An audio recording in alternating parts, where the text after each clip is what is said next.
Namaskar students, how are you? How is going your study? Very well? Very good, marvelous, fantastic, very good. Today we are going to discuss about Gauss law. What is Gauss law? Do you know about that? सुना है कभी? Yes, सुना है, very good. Gauss law क्या state करता है? State करता है किसी क्लोज सरफेस के लिए.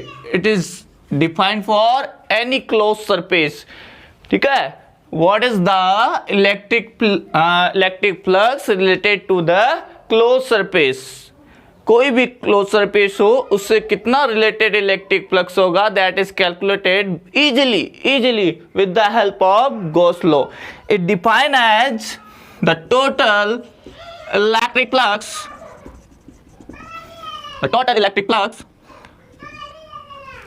linked with the closed surface is equal to 1 upon epsilon times of the total charge enclosed by the surface. Getting? Yes, dear student, electric flux in terms of charge and epsilon naught can be defined by using Gauss law. What is the Gauss law statement? The Gauss law statement is that total electric flux, yes, total electric flux linked with a closed surface is equal to 1 upon epsilon naught times of the total charge enclosed by the surface. इस surface के inside जितना charge होगा उसको 1 upon epsilon not time से आप multiply कर देंगे, then you will get the total flux, net flux linked with the close surface. Shape इसका जो क्लोज सरफेस है इसका शेप रैंडम हो सकता है, एनी काइंड ऑफ, ठीक है, बट इस बात करेंगे इसके बारे में भी. तो यहां से जो फ्लक्स का फॉर्मूला आ गया अपने पास में, sir total charge inside the close surface divide by epsilon naught. Epsilon naught आपको पता होगा क्या होती है, electrical permittivity in vacuum. What is the value of that?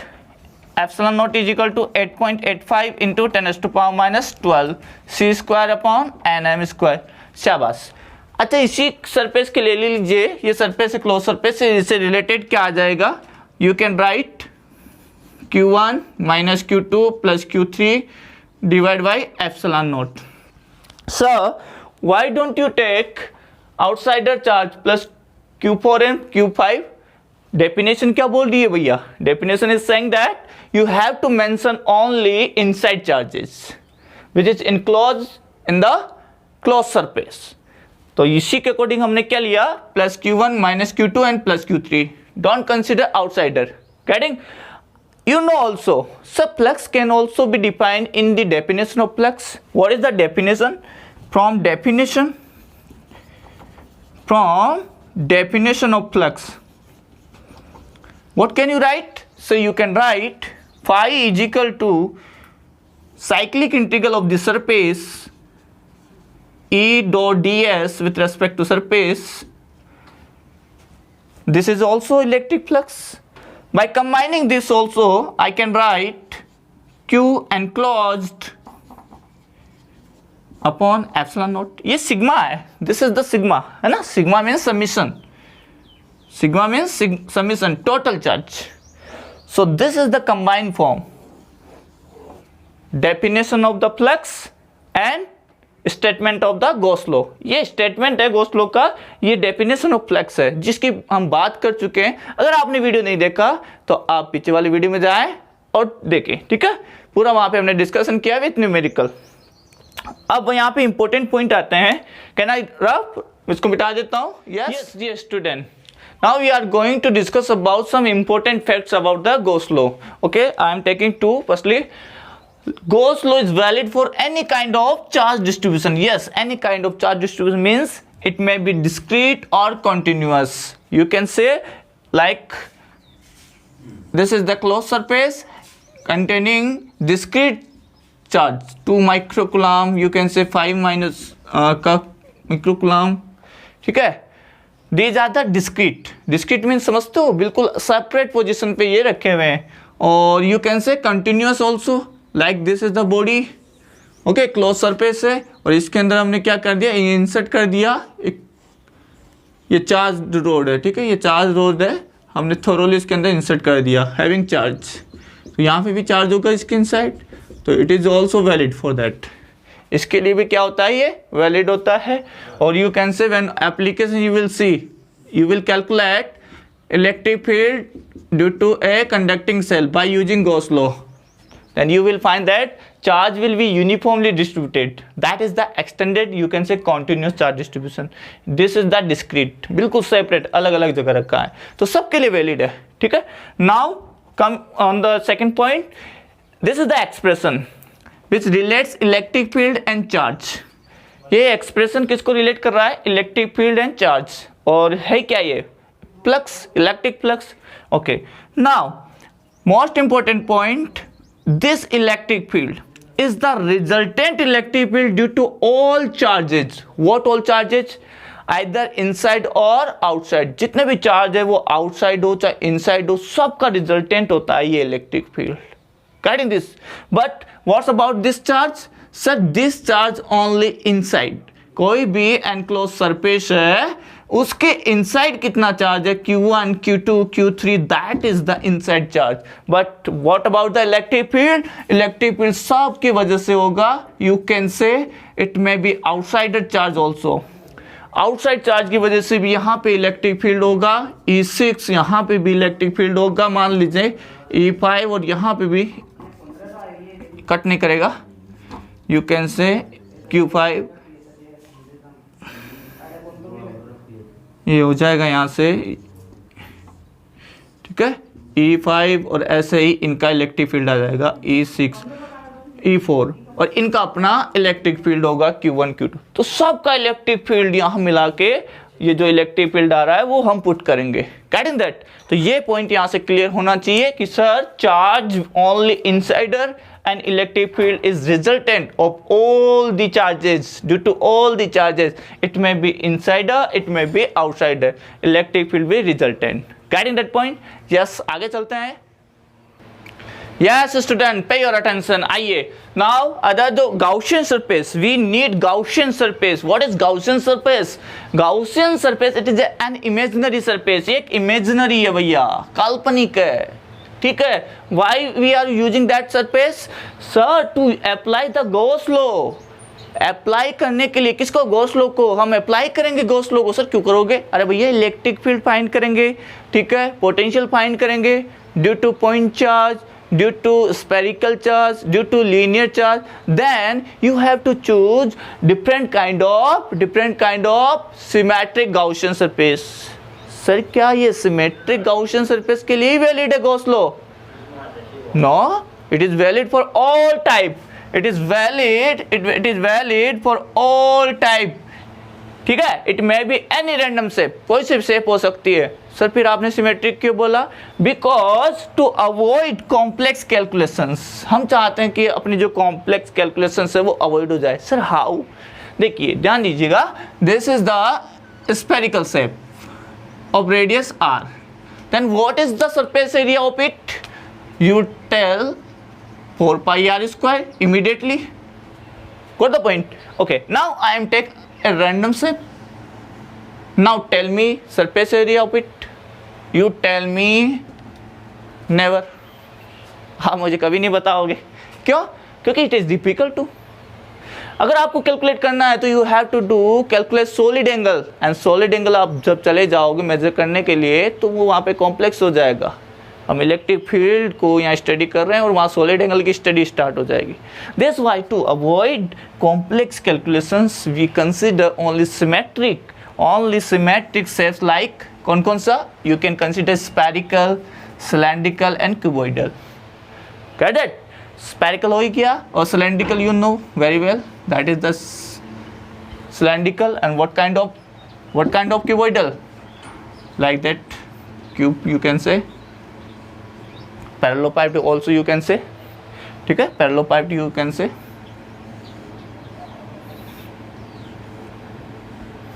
that is, these shape will be considered to apply Gauss. Now most important, sir, how we will choose a Gaussian surface. कैसे आप इसको choose करोगे? These are the parameters. First parameter is that the magnitude of electric field remains same at the surface of Gaussian surface. Surface पे electric field का जो magnitude है वो same रहना चाहिए। कैसे? देखिए, ध्यान दीजिए, पे your attention and consider a charge Q। Okay, यहाँ इस पॉइंट P पे हमने पॉइंट P1 कंसिडर कर लिया, पॉइंट P2 कंसिडर कर लिया। This is the distance R1 and this is the R2। Now tell me dear student, यहाँ पे इलेक्ट्रिक फील्ड आएगा दैट इज द E1 और यहाँ पे आएगा E2। किसका वैल्यू ज़्यादा होगा? सर, जिसका जो पास में उसका वैल्यू ज़्यादा होगा, because electric field inversely proportional distance square. अरे भैया, पॉइंट चार्ज की वजह से ये लिखते हो KQ/R²। इन्वर्सली प्रोपोर्शनल होता है, ठीक है। जिसका डिस्टेंस कम होगा उसका इलेक्ट्रिक फील्ड क्या होगा? ज़्यादा। तो सर ये तो अलग अलग हो गया, डिफरेंट हो गया। E1 E2 not equal, E1 E2 not equal, then फिर गाउसियन सरफेस आप गॉस लॉ लगाओगे तो वहां पे तो आप मुश्किल आ जाएगा। Getting that point? That's why अब यहाँ देखिएगा, स्पेरिकल मैंने शेप लिया है, यहाँ कोई सा पॉइंट ले लीजिए, एनी पॉइंट, कोई सा भी पॉइंट ले लीजिए, इलेक्ट्रिक फील्ड हमेशा E मिलेगा आपको। इलेक्ट्रिक फील्ड कोई सा भी पॉइंट ले लीजिए dear student, any kind of point, anywhere, कहीं पे भी लीजिए, इलेक्ट्रिक फील्ड क्या रहेगा? सेम, बिकॉज डिस्टेंस क्या है हर पॉइंट की? ईच पॉइंट कितनी डिस्टेंस पे है? R डिस्टेंस पे। सबके सब पॉइंट R डिस्टेंस पे हैं, तो मैग्नीट्यूड क्या होगा? सेम। और दूसरा पॉइंट, थीटा का रोल आएगा। थीटा का रोल आता है, तो थीटा का रोल आता है तो हम चाहते हैं कि आइदर ये परपेंडिकुलर हो जाए या टेंजेंशियली हो जाए। परपेंडिकुलर देखो, यहाँ पे सरफेस के परपेंडिकुलर है, यहाँ देखो परपेंडिकुलर है, करेक्ट दिस। और टेंजेंशियली कैसे? जैसे मान लीजिए यहाँ पे इलेक्ट्रिक फील्ड जा रहा है ऐसे, करेक्ट, तो बिल्कुल सरफेस के क्या है? बिल्कुल पैरेलल है, टच करता हुआ जा रहा है, तो ये हो गया टेंजेंशियली। तो इसलिए हम such kind of surface consider for the use of the Gauss application. और ये कौन से सरफेसेस है? गाउसियन सरफेस है। क्लियर? ओके, नेक्स्ट चलता है। Yes magic, what about? Yes dear student, come. Yes, now there is a knot. What is the knot? The electric flux due to an outside charge, through enclosed surface, always be 0. Consider this is the surface, closed surface, okay? And I am consider a charge which is outside, which is situated outside. What is the flux due to this outside charge? क्या होगा? 0। हमेशा याद रखें कि outside charge की वजह से यहाँ पे इलेक्ट्रिक फ्लक्स क्या होगा? 0। वाई सर, ऐसा क्यों? पे योर अटेंशन, यहाँ से इलेक्ट्रिक फील्ड लाइंस पास होगी, ठीक है। Electric field lines, you can से जितना इलेक्ट्रिक फील्ड लाइंस एंटर कर रहा है उतना ही पास करेगा, उतना ही क्या करेगा? एग्जिट करेगा। तो you can say sir phi in is equal to phi out. जितना एंटर करता है उतना ही आउट हो जाता है इलेक्ट्रिक फ्लक्स, तो नेट क्या होगा? 0। So you can say phi net is equal to phi in plus phi out. आप लोगों को पता है कि फाई इन हम क्या लेते हैं? नेगेटिव। हम क्या सभी लेते हैं? वाई आप लोगों को पता ही होगा। अगर यहाँ सरफेस आप कंसिडर करोगे तो इलेक्ट्रिक फील्ड की डायरेक्शन इधर है और सरफेस, देखिएगा ध्यान से, सरफेस ले रहा हूँ यहाँ पे, इलेक्ट्रिक फील्ड की डायरेक्शन इधर आ रहा है और जो सरफेस वेक्टर, एरिया वेक्टर आएगा उसका डायरेक्शन क्या आएगा? Just opposite electric field. Angle कितना हो जाएगा? cos 180। और फ्लक्स क्या होता है? फ्लक्स आपने बोला था EDS डॉट, तो आप लिखोगे ES, तो EDS cos 180।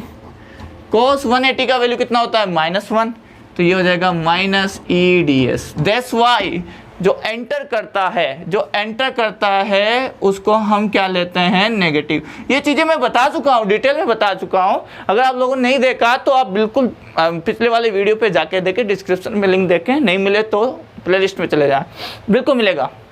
Electric flux search करें भाई, प्लेनेट ऑफ फिजिक्स, ठीक है, मिल जाएगा आप लोगों को, है ना। तो नेगेटिव मिला, वहाँ पे न्यूमेरिकल भी किए हैं। यस, तो ये क्लियर है आपको कि आउटसाइड कोई भी चार्ज हो, अगर किसी सरफेस के अंदर चार्ज नहीं है तो उससे रिलेटेड नेट फ्लक्स क्या होगा, जीरो होगा। Yes magic? Yes dear student, we have interesting question, very easy, very conceptual question. Solve हो गया? यस, देखते हैं।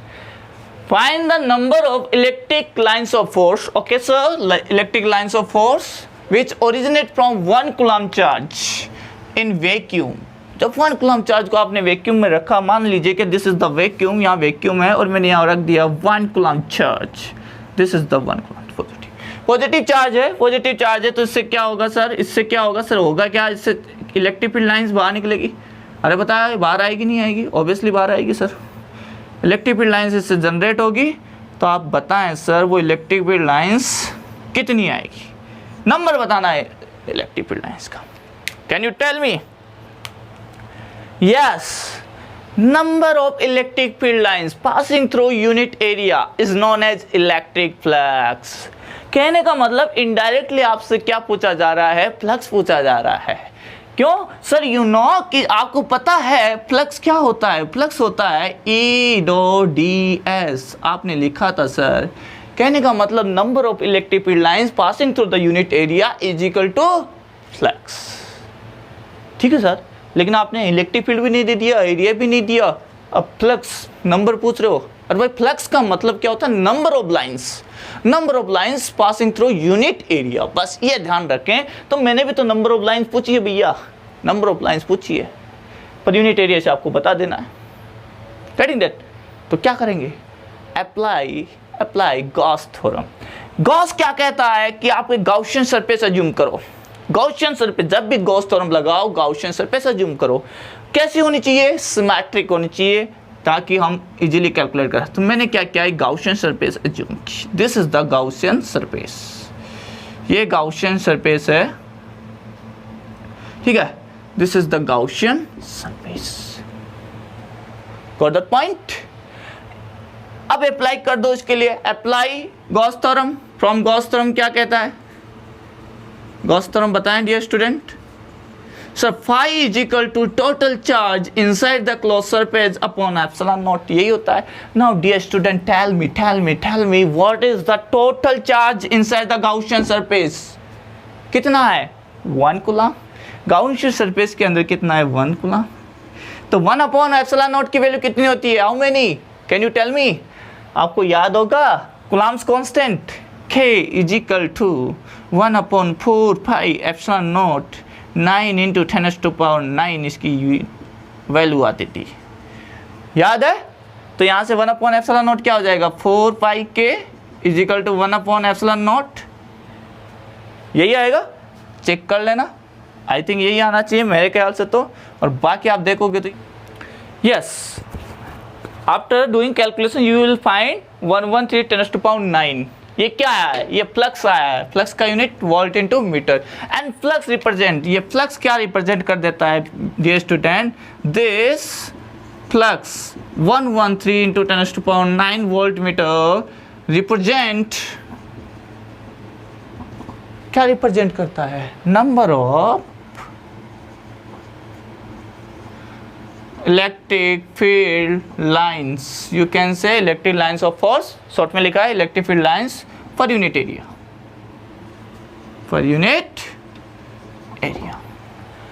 तो सिंपल था क्वेश्चन, समझाने के लिए इतना बोर्ड भरा है मैंने, ठीक है। Yes magic, next question. Yes dear student, come you have next question. Find electric flux linked with surface S1, S2, S3 and S4। बता दीजिएगा, for given this surface you have S1, S2, S3 and S4, here is charge plus Q and minus Q. What is the value of it? Tell me. Yes. चलो बताते हैं। Flux, electric flux linked with S1,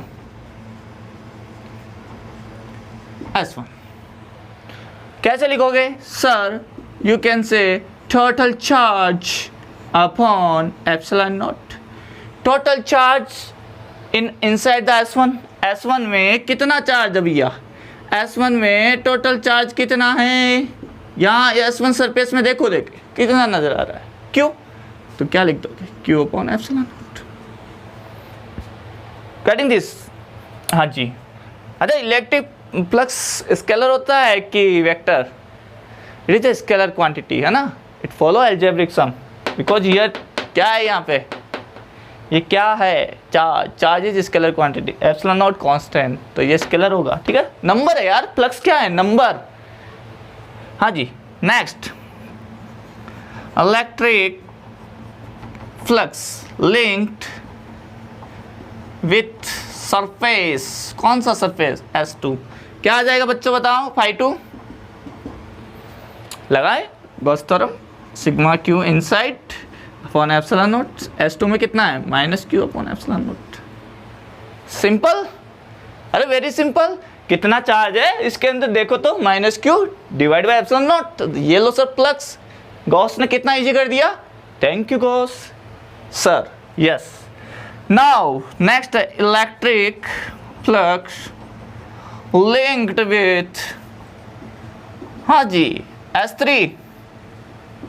S3 से बताओ क्या answer आया, क्या बोला, कितना चार्ज है, super hero, yes,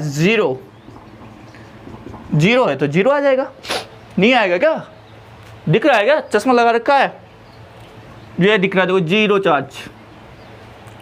now electric flux linked with S4 से बताओ, S4 कौन सी है, ये कंप्लीट सरफेस सर, तो यहां से 5 टोटल चार्ज, इसके अंदर टोटल चार्ज कितना है, how much net charge inside the S4, कितना है, बताओ, तुम बताओ, देखो ये +Q -Q, यहाँ जोड़ोगे +Q -Q upon epsilon naught, तो कितना आ गया, 0, एप्सिलॉन इज इक्वल टू 0, तो नेट फ्लक्स भी इससे क्या आ जाएगा, 0 आ जाएगा। गेटिंग एवरीवन, बहुत बढ़िया, यस, लाइक कर दो, है ना, और शेयर भी कर देना। Next, now dear student, you have another question, simple है, ठीक है, क्या है, एन इलेक्ट्रिक डायपोल ±2 माइक्रोकूलम, ठीक है, reside in a close surface, what is the flux link through the surface due to dipole, आपको क्या फाइंड करना है, फ्लक्स निकालना है, आ गया आंसर, बहुत बढ़िया, वेरी गुड, देखें ये आ जाएगा सर, ये कोई क्लोज सरफेस ले ली, take the close surface, an electric dipole क्या होता है सर, इलेक्ट्रिक डायपोल होता है two charge which are separated very small distance and having opposite polarity, same magnitude, तो you can say sir this is the -Q, this is the +Q, यही तो होता है इलेक्ट्रिक डायपोल। देखो given भी है प्लस और माइनस, ये माइनस का 2 माइक्रोकूलम और ये प्लस का 2 माइक्रोकूलम, गिवन है ऑलरेडी, -2 एंड +2 माइक्रोकूलम, है ना, तो क्या आ जाएगा यहाँ से, फ्लक्स बता दो sir, summation of Q inside upon epsilon naught, तो क्या आ जाएगा, -2 microcoulomb +2 microcoulomb upon epsilon naught is equal to 0, you बन गए सुपर हीरो, सिंपल ना, एक लाइन का आंसर था। यस, नेक्स्ट चलते हैं, yes magic, yes dear student, we have another question, sir ये तो सॉल्व हो चुका था, अरे नीचे देखिए, ठीक है, if a hemispherical body, hemispherical समझ गए, आधा गोला है ना, half sphere, is subjected to uniform external electric field, uniform external electric field आपको गिवन है, सर कहाँ गिवन है, अभी आ जाएगा, फाइंड करना है flux through the curve surface, चलो बनाना पड़ेगा, आप ध्यान दो, ये आपका बाउल हो गया, बाउल जानते हो, यस जानते हैं सर, वेरी गुड, नहीं जानते कोई बात नहीं, यस ये बाउल है, हेमिस्फेरिकल शेप है, रेडियस इसका कितना गिवन है, r, इसका कितना गिवन है, रेडियस r गिवन है, ओके, अब इसको सब्जेक्टेड किया गया है यूनिफॉर्मली एक्सटर्नल इलेक्ट्रिक फील्ड में, लाइक दैट यू कैन से, एक यूनिफॉर्म इलेक्ट्रिक फील्ड इस पे लगाया गया है,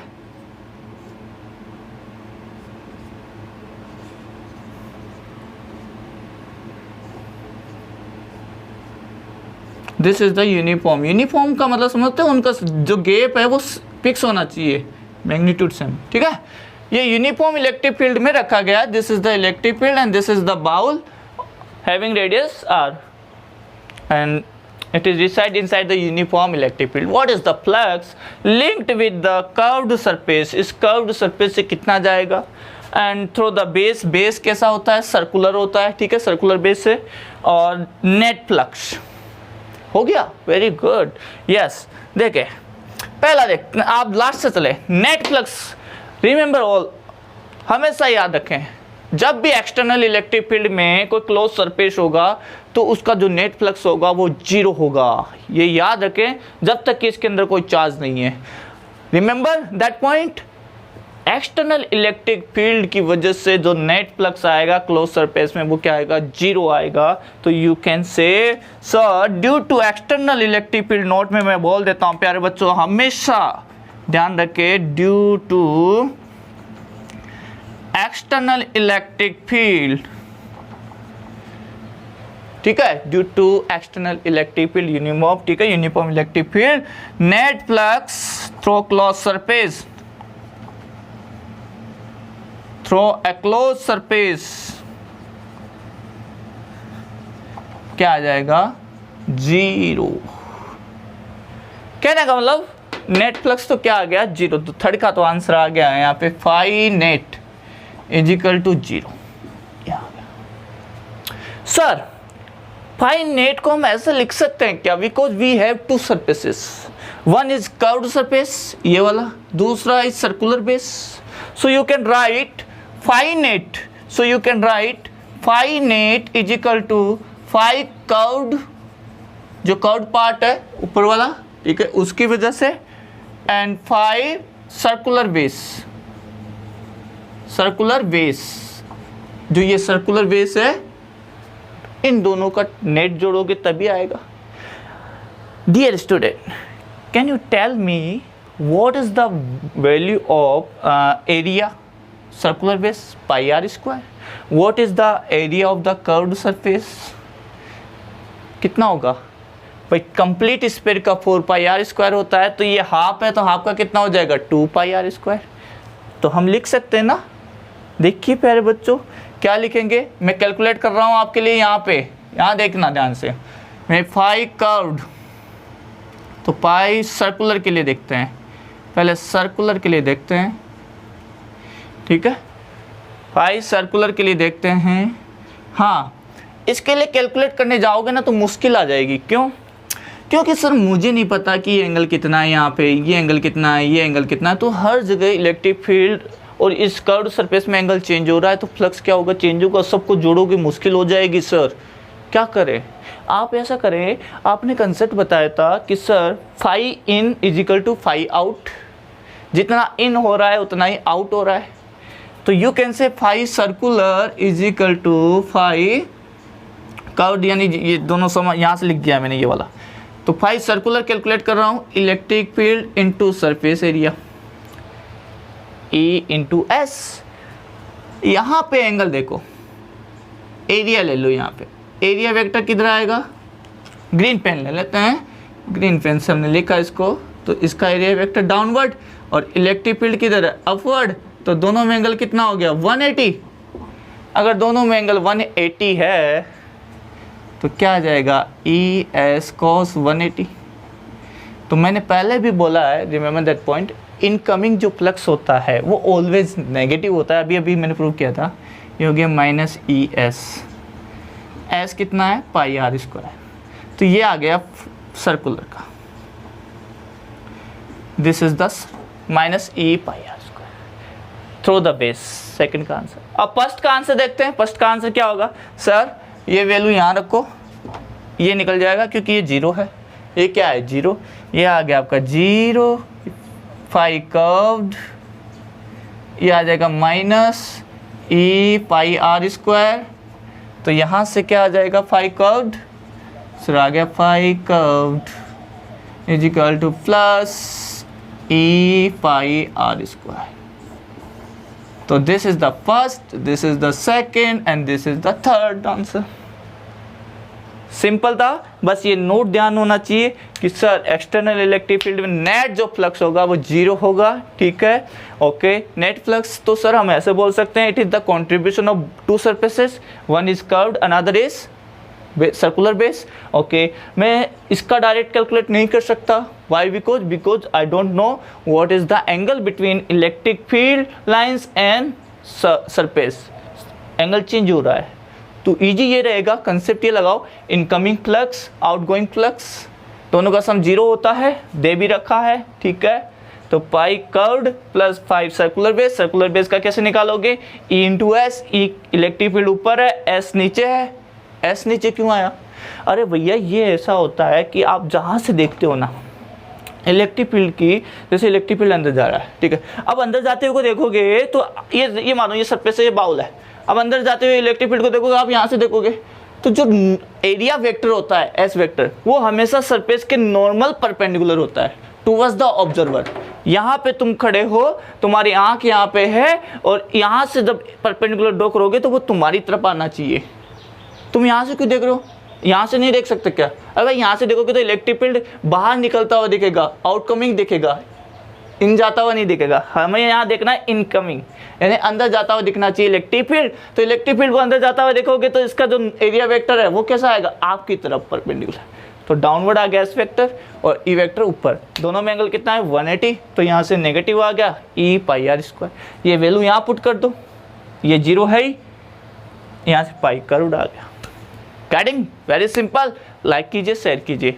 यस यस डियर स्टूडेंट, वही बाउल है, वही कटोरा है, ठीक है। Now this hemispherical surface, closed surface is placed in non-uniform electric field, in non-uniform electric field as shown in figure, ठीक है। This is a non-uniform.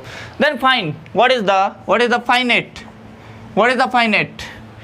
आँख बंद के आंसर लिख देना जीरो। क्यों? This is the closed surface, closed surface किसी भी एक्सटर्नल इलेक्ट्रिक फील्ड में रखी हो तो उसका नेट फ्लक्स क्या होता है? जीरो। नेट फ्लक्स क्या आ जाएगा? जीरो। गाइडिंग दैट, क्योंकि जितना इनकमिंग होगा उतना ही आउटगोइंग होगा। यू कैन से ये ऐसा इस तरह से आ रहा होगा इलेक्ट्रिक फील्ड, ये इस तरह से जा रहा होगा electric field, like that like that like that, ऐसे, ठीक है। ऐसे मैं बना रहा हूँ, जितना इन जाएगा उतना ही आउट जाएगा। आपको गिवन केवल वैसा है जो मैंने पहले बनाया। तो फाई नेट कितना आ जाएगा? जीरो। सर यहाँ से पॉइंट आता है, फिर आपसे पूछा जाए कि what is the flux linked with the this circular base. Circular base से निकालो, दिस कर्व सरफेस से निकालो। नाउ इन दिस टाइम ध्यान दीजिएगा, जो एंगल है वो 90 डिग्री है, क्योंकि अब की बार जो इलेक्ट्रिक फील्ड है वो रेडियली आउटवर्ड है। ये कैसा है? रेडियली आउटवर्ड, रेडियली आउटवर्ड आपको गिवन है। तो यहाँ एंगल मुझे पता है तो मैं यहाँ इजीली लगा सकता हूँ। एरिया मुझे पता है ये कितना होता है? 2 pi are square, half hemisphere पूरा कंप्लीट 4 पाई आर स्क्वायर, तो हाफ कितना हो गया? 2 पाई आर स्क्वायर। तो फाई नेट को मैं क्या लिख सकता हूँ यहाँ से? Phi net is equal to sir phi circular plus phi curved. एक तो कर्व्ड हो गया, एक सर्कुलर हो गया। फाई नेट जीरो है, 5 सर्कुलर मुझे निकालना है, उसके पहले मुझे फाई कर्व पता होना चाहिए। तो फाई कर्व देखते हैं। डियर स्टूडेंट, कहीं से भी एक एरिया वेक्टर ले लो, यहाँ एरिया वेक्टर ले लिया एस, ये किधर नजर आ रहा है? बाहर जाता है। इलेक्ट्रिक फील्ड दोनों में एंगल कितना हो गया? 0 डिग्री। कितना हुआ? नहीं हुआ यार, दोनों बाहर की तरफ है। तुम यहाँ, तुम्हारी आँख यहाँ पे है, तुम्हारी आई यहाँ पे है, ऑब्जर्वर तुम यहाँ हो, तुम्हारी तरफ ही आएगा एरिया वेक्टर। इलेक्ट्रिक फील्ड पहले उधर था। Very good. तो 5 कर्व कितना आ जाएगा? 5 कर्व आ जाएगा sir E dot S, E S cos 0, E S कितना है? 2 पाई आर स्क्वायर, हेमिस्फीयर का एरिया तो रख दो यहाँ पे, ई 2 पाई आर स्क्वायर। यहाँ से आ जाएगा 5 circular is equal to minus E 2 pi are square.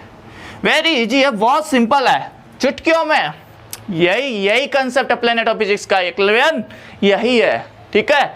Like हो जाना चाहिए, शेयर हो जाना चाहिए, सपोर्ट मिलना चाहिए आप लोगों का। Yes, next. Yes dear student, this is the very very interesting question. बताइए आंसर। सर क्वेश्चन क्या है वो तो बता दीजिए। यस, क्वेश्चन ये है, a long straight wire of linear charge density lambda penetrates penetrates a hollow closed body as shown in figure. You have two body, ठीक है, ये मैं सोल्व करके बताऊंगा. and this is the SW.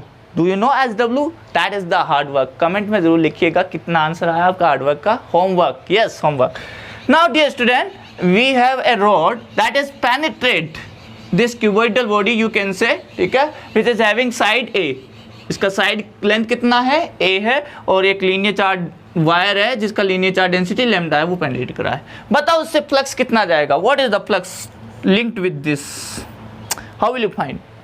Gauss को याद करो. गॉस ने क्या कहा कि किसी भी क्लोज सरफेस से टोटल चार्ज कितना है वो देख लो और डिवाइड कर दो एप्सिलॉन नॉट से. Now dear student, tell me what is the total charge. Linear charge density क्या होती है, लैम्डा इज इक्वल टू होता है Q अपॉन L. तो टोटल चार्ज क्या जाएगा, lambda into L. Dear student, आएगा नहीं आएगा. तो मुझे बता दो ये अंदर वाला चार्ज चाहिए मुझे, तो ये अंदर वाला इनसाइड, तो ये आ जाएगा लैम्डा इंटू A. अरे बताओ आएगा नहीं आएगा ये चार्ज. इस रोड पे जितना जो चार्ज होगा वो ये आ जाएगा, क्योंकि लेंथ कितनी है इस अंदर वाली रोड की, इसकी साइड की इक्वल ही आएगी. तो दैट्स वाई जो इनसाइड चार्ज है प्यारे बच्चों वो कितना है, lambda into A. This is the, so you can say according Gauss, Q inside upon epsilon naught, that is the lambda A upon epsilon naught. If you have any numerical value, you can divide and multiply. Got the point? Very simple.